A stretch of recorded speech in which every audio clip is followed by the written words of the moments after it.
Good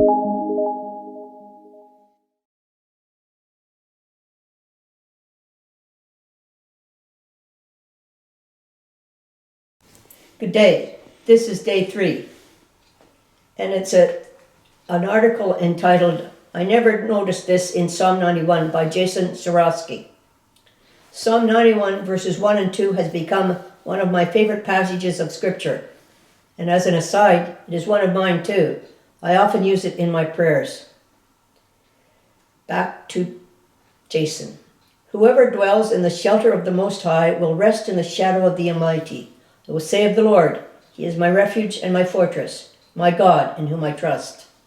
When life is draining and there appears to be no time or place to rest, these words are reassuring, comforting, and encouraging.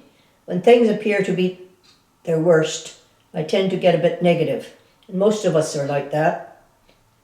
Our natural tendency is to get down and miss out on what God may be doing in our situation.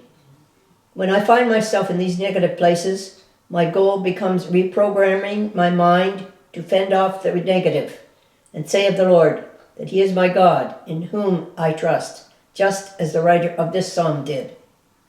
But there is also a deeper meaning in this passage, hidden in plain sight.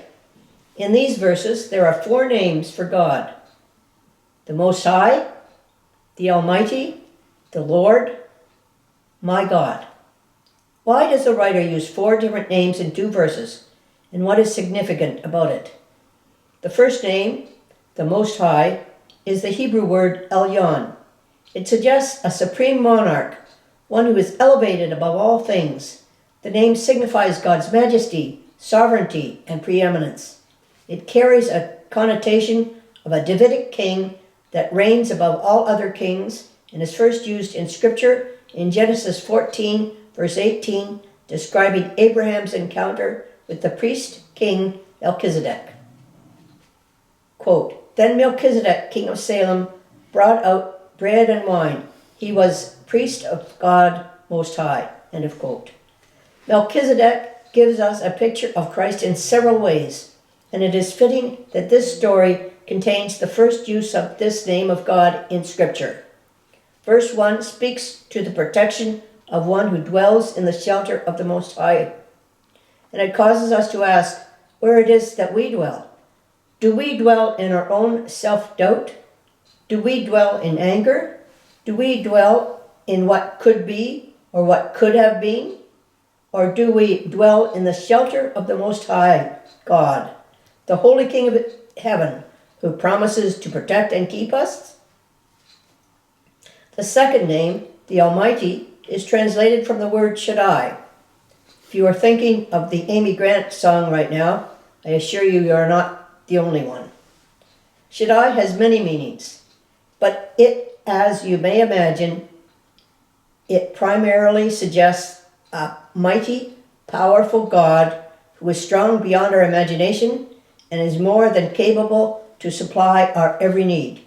He is the God who parted the sea and controls all of our creation. In His name and in His power, there is no need that cannot be met, and no circumstance He cannot overcome.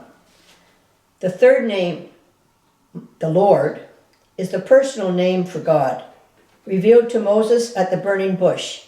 Exodus chapter 6, verse 2.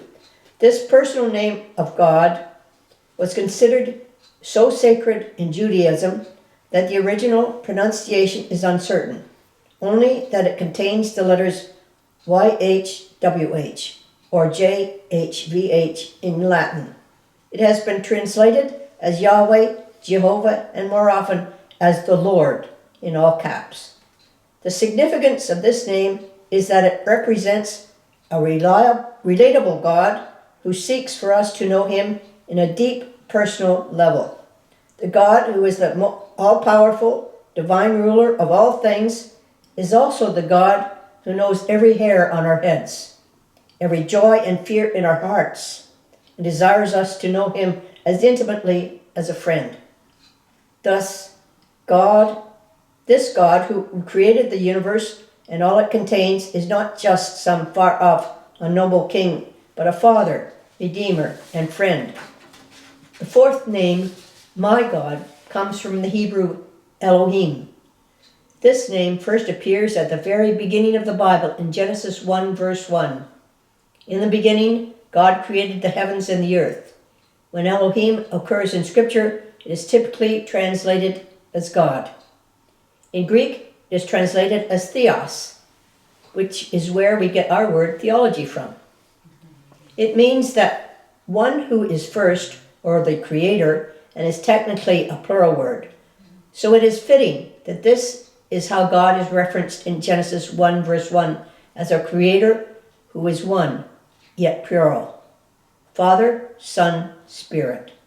The psalmist is proclaiming that the God in whom he trusts is the same God who created all things, the first and the last, and the God who is forever faithful to his creation. In the span of just 2 verses, we see the beauty of God. His ways are higher than our ways, yet we can speak to him as a friend. What a takeaway. God is at the same time unsearchable, yet so very near to us. In his shadow and in his shelter, we find strength, comfort, and rest for our souls. Have a good day, continuing God's blessings.